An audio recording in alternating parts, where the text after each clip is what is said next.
Welcome to this short tutorial in which we'll explore some bathymetric aspects of GeoMapApp and GMRT. GMRT is the Global Multi-Resolution Topography Synthesis. GMRT is the default base map in GeoMapApp.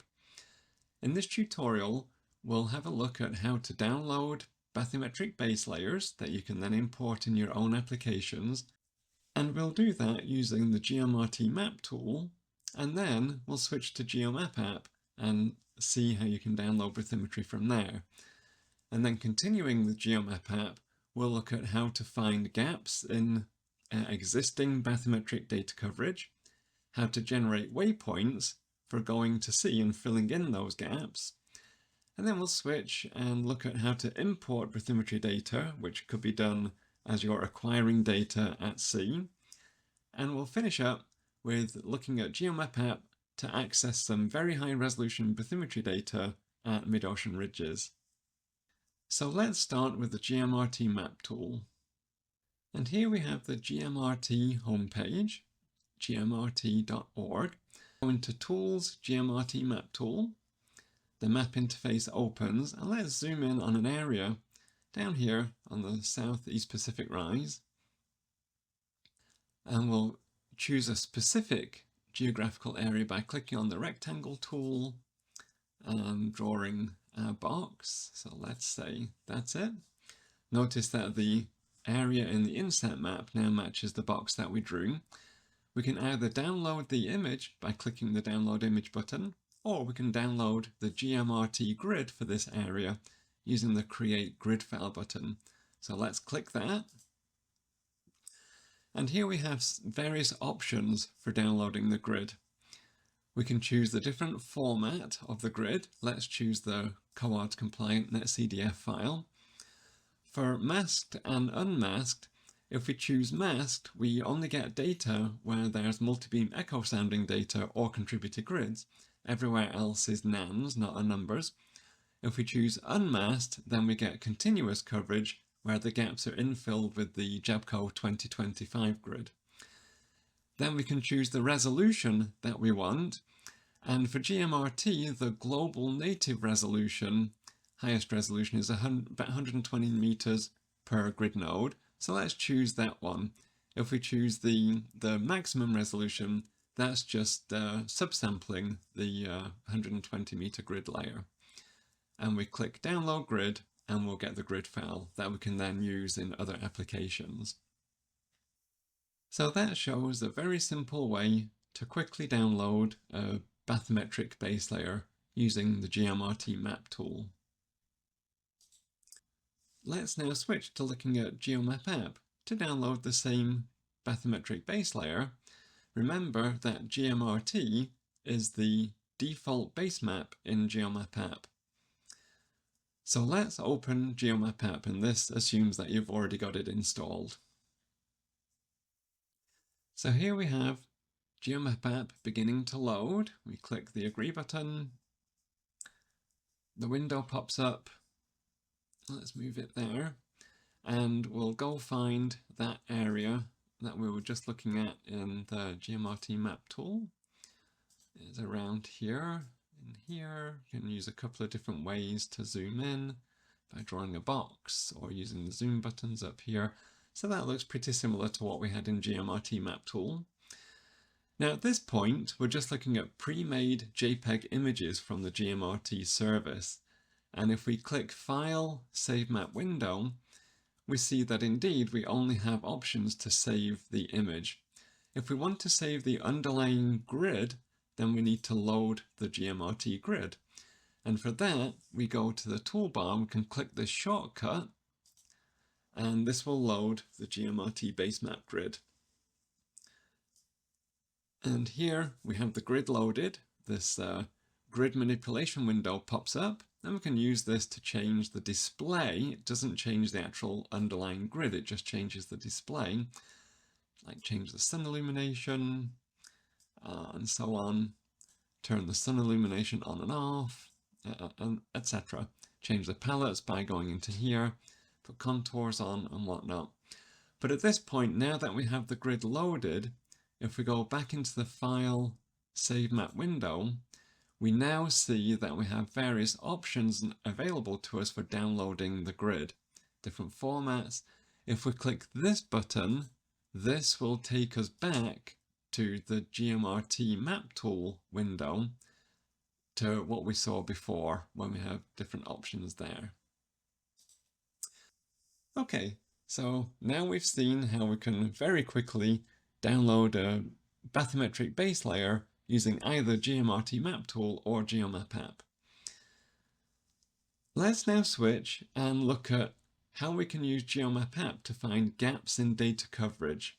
So let's just start GeoMapApp afresh.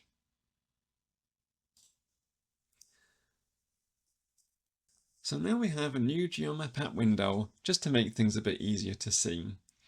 In order to see the existing coverage in swath bathymetry data, we go into Data Layers, and let's click the salmon coloured item on the top, and that just makes the menu stay present. We go into Bathymetry, and there are these two layers here, Bathymetry GEBCO 2025 TID measurements. This is the topography identifier measurements. And the Bathymetry IHO-DCDB, the International Hydrographic Office Data Center for Digital Bathymetry multi-beam coverage. We're going to load both of those layers one after the other. So let's start with the first one, and we click OK.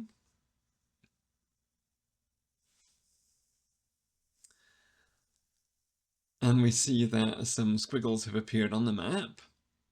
Let's go and click on the second one and click OK. And this will add a few more lines to the map. Okay, so let's minimize this and this window. And we don't need the loaded grids window for now. And let's zoom in on that same area where we were before. So it's somewhere in here. Over here.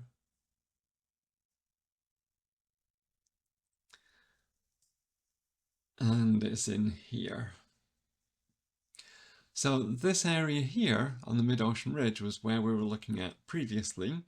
And in the layer manager, we can just check we're in the right place by either toggling these two layers on or off, or if they're on, using the transparency slider to make them come and go, like so. And you'll see there's a slight difference between the two layers. Typically, the IHO-DCDB layer has a little bit more coverage than the GEBCO layer. So in this map, the black shows areas of existing multi-beam swath bathymetry coverage. So let's say we're coming on a transit to go to a study area here, and we want to fill in gaps. We can do that using the GeoMapApp Waypoints portal. So let's minimize that window. We go into Portals, and it's the last one, the Waypoints and Survey Planner. And the map changes appearance a little bit. We have this new panel over here on the right and a space at the bottom. Let's just pan the map display a bit. Oh, and let's get rid of this inset map that's taking up a bit too much space. We're going to Overlays, turn off the global inset. Okay, so here, let's say we're coming down from San Diego or Central America. So we're coming from the north down to this area. And we want to generate some waypoints. If we click Generate Waypoints, start digitizing, then let's say we're coming down here. When we go and we click on the map, and I can turn in over here and say, come up here. So there we've very quickly digitized a few potential waypoints. Let's say with hindsight we want to move them a bit. We just grab a point and move it over like so.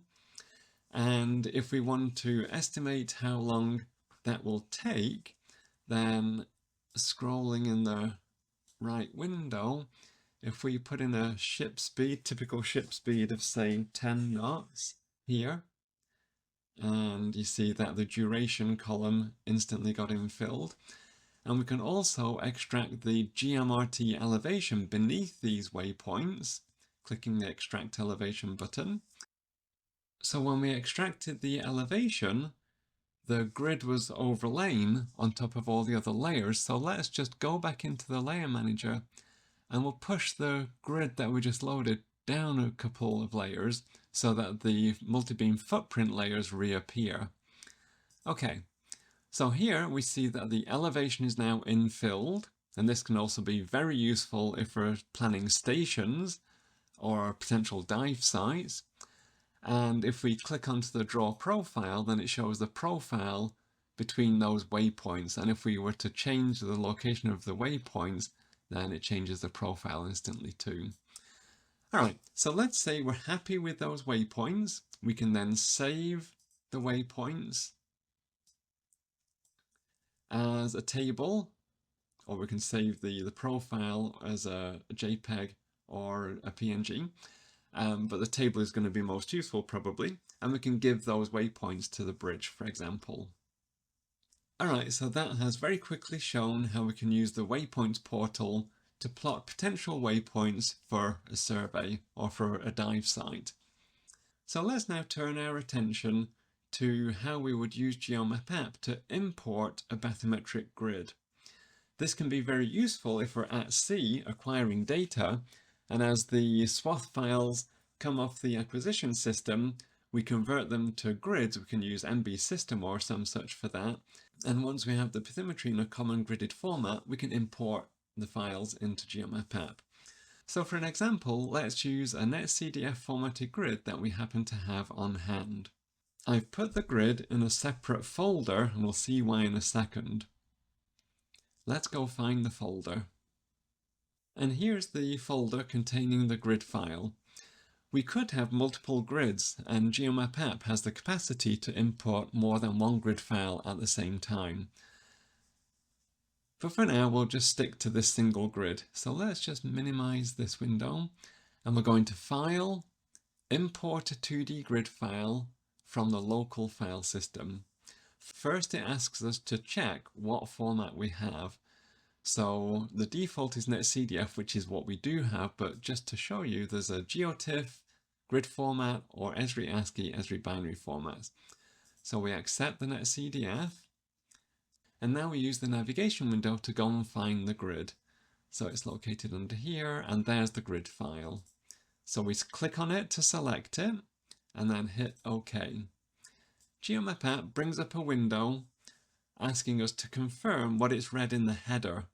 So it's giving us the bounds, the west, east, south, north bounds, the minimum and maximum Z values, and it tells us the number of grid nodes in each dimension, and also gives us the size of the grid nodes.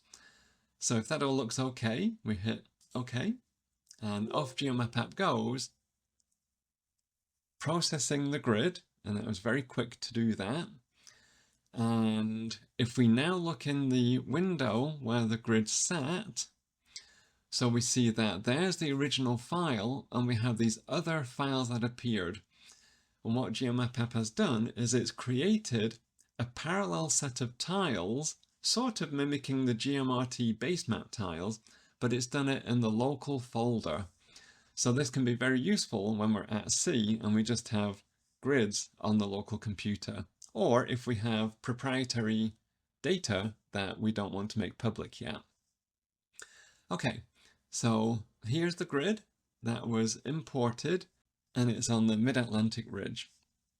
So using the GeoMapApp grid import option, it's very easy to import grids on the fly. Let's now look at using GeoMapApp to access some of the built-in high-resolution bathymetry. For that, we go into Data Layers, and we could use the cascading menus, but that gets a bit tricky if we have lots of menus and say if we're on a laptop. So let's just use the tear off menu and go into Bathymetry, Bathymetry by region, and we see that we have a bunch of options here. Let's go into the Atlantic, Mid-Atlantic Ridge, and let's choose the tag region at 26 degrees north. Let's make this window a bit wider so we can see what we have. So we have 3 grids, and let's look at the 20-meter grid from Morris Tivy.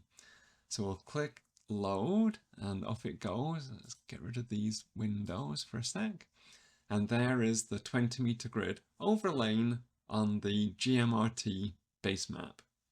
And we see in the layer manager window that we have a little tourist information symbol, and that gives us more information about this grid. So if we click that, it brings up the MGDS Marine Geoscience Data System page for that particular grid, and we can download the grid from there if we wish. So let's now look at the other layers that were available for this area.